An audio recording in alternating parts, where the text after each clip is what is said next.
Assalamualaikum warahmatullahi wabarakatuh. Kembali lagi dengan saya Nikal Pratama dari program studi Pendidikan Teknik Bangunan Universitas Pendidikan Indonesia.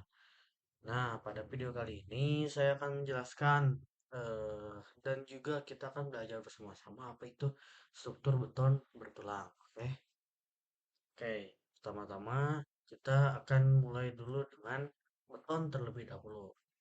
Nah, teman-teman, apa sih beton itu?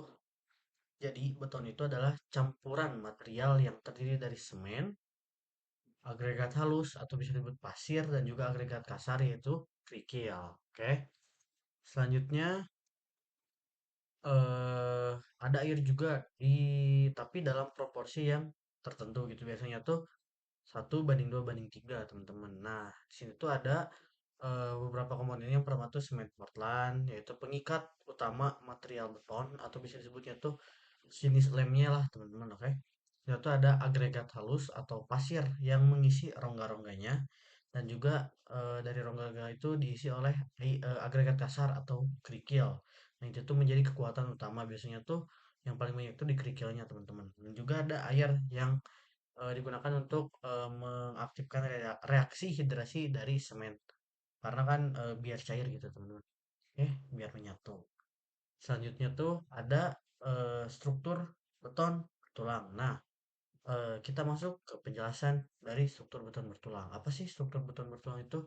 Jadi, ini adalah sebuah sistem yang menggabungkan beton polos dengan tulangan baja untuk menciptakan material komposit agar kuat terhadap gaya tekan, tarik, dan juga geser, teman-teman. Jadi, beton tuh yang seperti saya jelaskan sebelumnya ditambahkan dengan tulangan-tulangan besinya, teman-teman. Oke?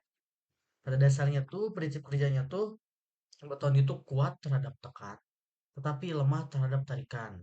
Nah, sekitar 10%-nya tuh tarikan, teman-teman. Jadi, baja-bajanya tuh mengambil alih tarik sementara beton itu mengambil daya tekannya, teman-teman. Jadi, prinsipnya tuh keseimbangan gitu, teman-teman. Oke. Nah, eh, karena baja memang pada dasarnya tuh kuat terhadap gaya tarik gitu, teman-teman. Oke. Selanjutnya tuh ada struktur beton prategang. Nah, apa bedanya tuh dengan struktur beton yang tadi teman-teman, yang struktur beton bertulang gitu. Oke. Jadi perbedaannya tuh teman-teman di sini tuh eh penjelasannya dulu. Jenis beton bertulang ini diberi tekanan awal gitu, tegangan awal. Oke, teman-teman. Jadi si besi tulangan bajanya tuh dikasih tegangan terlebih dahulu untuk mengimbangi tegangan tarik akibat beban eksternal. Oke, teman-teman. Jadi pada prinsip udahnya tuh tegangan kompresi diterapkan melalui tendon baja, kawat ataupun batang berulir gitu teman-teman. Jadi ada semacam tarikan dari kabel gitu teman-teman, oke, yang ditarik hingga ribuan MPa sehingga beton yang lemah tarik menjadi netral atau tetap tekan pada saat beban itu bekerja. Ini juga mengurangi retak, defleksi dan memungkinkan bentang panjang dengan material lebih sedikit dibanding beton bertulang biasa. Kayak mungkin eh, cara kerjanya tuh dia digambarkan tuh seperti ini teman-teman. Biasanya tuh ada yang betonnya terlebih dahulu ditarik oleh suatu alat gitu teman-teman sehingga MPa-nya tuh tercapai gitu teman-teman. Nah setelah itu beton pun dimasukkan gitu ke dalam eh, apa sih namanya tuh ini nih yang tadi yang baja tulangan baja yang udah dipres gitu teman-teman dan dibiarkan mengering. Lalu selanjutnya tuh dilepas si kabelnya tuh dan gaya tekannya tuh ditransfer ke dalam beton itu sendiri ya, teman-teman. Nah, ini yang disebutkan atau dinamakan struktur beton prategang. Oke, selanjutnya tuh ada kelebihan dan kekurangan. Nah, kekurangan dari struktur beton. Yang pertama, kita masuk ke kelebihannya terlebih dahulu, teman-teman. Jadi, kelebihannya tuh beton itu menggabungkan antara kekuatan tarik baja sehingga menghasilkan material komposit yang sangat efektif. Karena beton tuh sekarang banyak dipakai kan, teman-teman. Ternyata ada biaya lebih ekonomis untuk material, perencanaan desain, dan proses konstruksi secara keseluruhan. Keseluruhan. Jadi, beton tuh sangat efektif gitu. Selain dari nilai ekonomis, juga dari perencanaan desainnya juga proses pembuatan konstruksinya tuh menjadi lebih efisien gitu. Tetapi dari kelebihan tuh pasti ada apa? Kekurangan, teman-teman. Nah, Selanjutnya tuh ada kekurangannya tuh yang pertama bobotnya lebih berat, sehingga membutuhkan fondasi yang lebih kokoh dan kuat.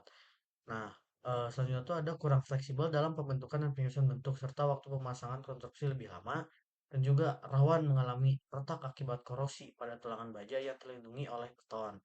Pada dasarnya beton tuh pasti mengalami keretakan ya teman-teman, ini dijelaskan oleh dosen saya, karena pada dasarnya tuh beton pasti akan mengalami keretakan gitu.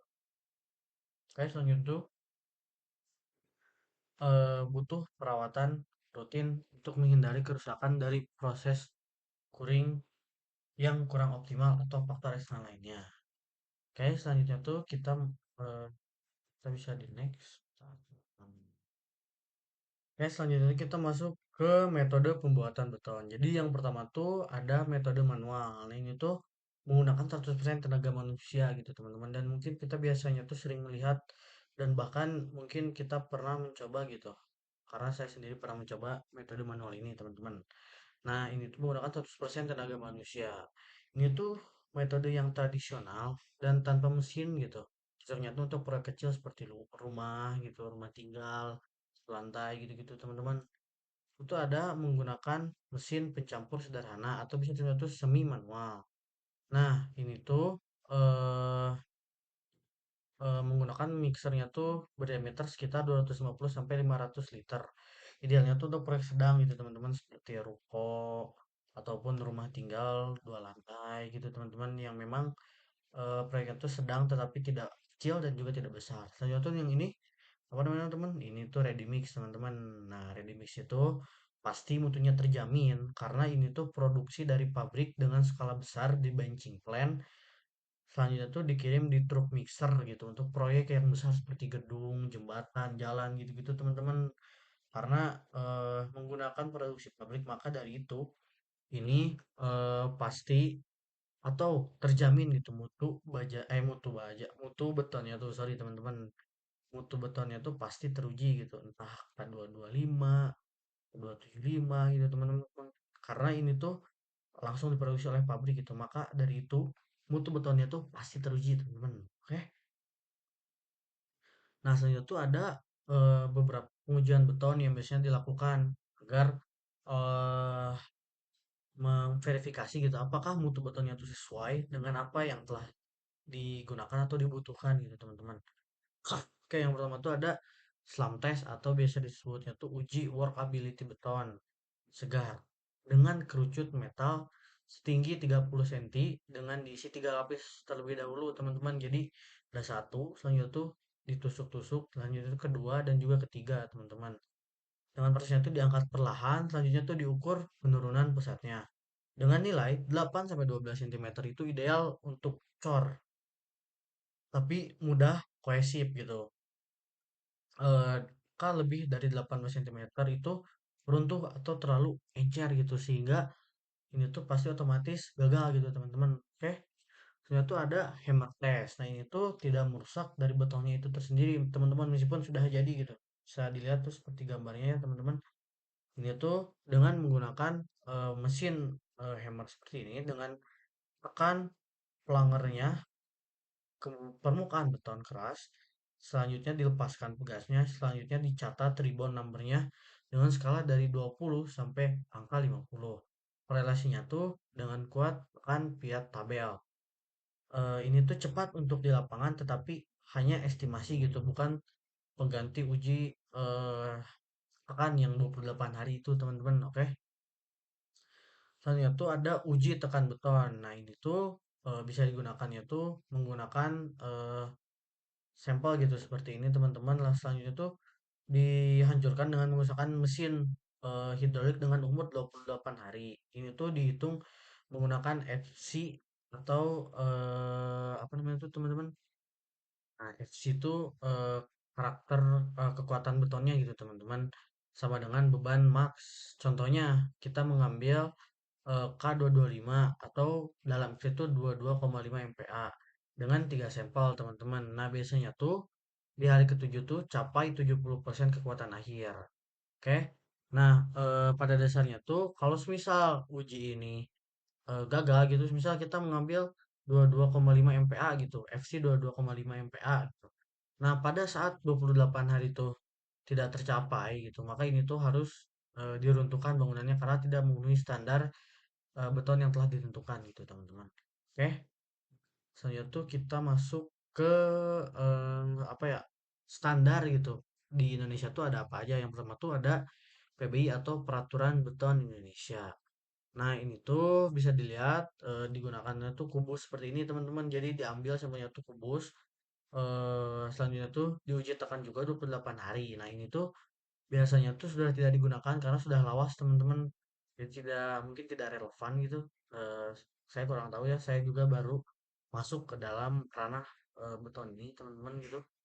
Nah, biasanya tuh ada contohnya tuh ada K175, 225, 300 sampai selanjutnya, teman-teman. Dengan satunya tuh kilogram per sentimeter kubik gitu, teman-teman. Oke. Selanjutnya tuh ada standarnya tuh SKSNI. Nah, ini tuh sekarang sering dipakai gitu, teman-teman. Dengan kepanjangannya tuh Standar Konstruksi Sipil Nasional Indonesia. Nah, ini tuh diambil sampelnya tuh dengan berukuran silinder seperti ini, teman-teman. Banyak gitu, teman-teman. Ini tuh ada FC 15, 20, 25, 30, 35 dan seterusnya dengan satuannya itu MPa. Nah, ini tuh biasanya tuh sering dipakai, teman-teman, dengan penjelasan yang saya tadi. Kalau misal uji tekan 28 hari, saya mengambil mutu betonnya tuh 30 gitu, teman-teman. Nah, pas 28 hari itu gagal, maka ini tuh tidak memenuhi SKSNI ini, teman-teman. Karena ini tuh sudah menjadi standar konstruksi sipil di Indonesia gitu. Oke. Nah, selanjutnya tuh saya akan menjelaskan bagaimana cara menghitung dimensi, teman-teman. Oke, yang pertama tuh saya mempunyai bentang 600 cm.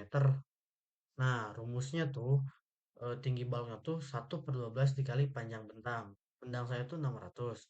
Nah, 1/12 dikali 600 itu sama dengan 50 cm. Berarti tinggi balok induknya tuh, yaitu ini balok induk ya, teman-teman. Saya lupa eh, mention dari awal, ini tuh balok induk dengan tingginya tuh 50 cm, teman-teman. Nah, tuh bagaimana cara menghitung lebar baloknya? Oke, pertama tuh rumusnya tuh setengah dikali tinggi balok. Berarti dari tingginya tuh 50 dibagi 2 sama dengan 25 cm, teman-teman. Nah, ini tuh biasanya tuh digunakan ketika kita menghitung balok induk, teman-teman. Oke. Nah, selanjutnya tuh eh, karena lebar balok itu telah di temui gitu, teman-teman, maka selanjutnya itu kita masuk ke rumus dimensi balok. Dengan rumusnya tuh 2,5 cm ditambah lebar balok. Maka diketahui lebarnya itu 35 dikali 35 cm, teman-teman. Oke. Nah, selanjutnya tuh setelah kita menghitung bagaimana cara menghitung dimensi balok induk, kita juga akan menghitung dimensi balok anaknya, teman-teman. Nah, rumusnya tuh sama seperti tadi, teman-teman. Cuman perbedaannya tuh eh bisa di rumusnya tuh di tinggi baloknya tadi 1/12 ini 1/15, teman-teman.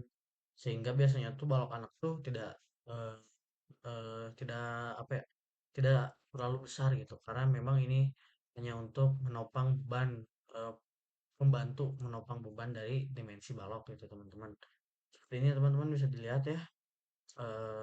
1/15 dikali bentang saya itu 200 cm atau 2 meter, dapatkannya itu 13,3 cm. Saya bulatkan saja menjadi 14 cm. Nah, selanjutnya tuh sama lebarnya dibagi 2, 7 cm berarti sekitar dapat segini, teman-teman. Oke. Nah, selanjutnya tuh saya ini mendapatkan ilmu dari dosen saya di kampus itu, teman-teman. Bagaimana cara menghitung kebutuhan jumlah tulangan di bangunan kita gitu, teman-teman. Oke. Nah, kita telah tahu kan tadi balok hidungnya tuh sekitar lebar dan tingginya tuh 50 dikali 25 cm gitu. Nah, luas penampangnya tuh kita didapatkan 12.500 milimeter kubik gitu.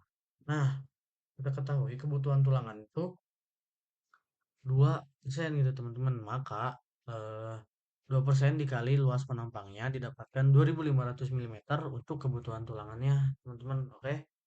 Nah, selanjutnya tuh tulangan yang akan saya gunakan tuh ibaratkan 22 milimeter gitu.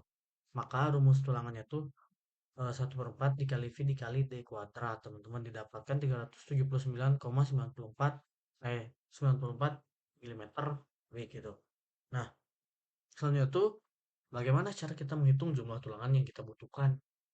Nah, di sini teman-teman bisa dilihat nih di paling bawah ya, teman-teman.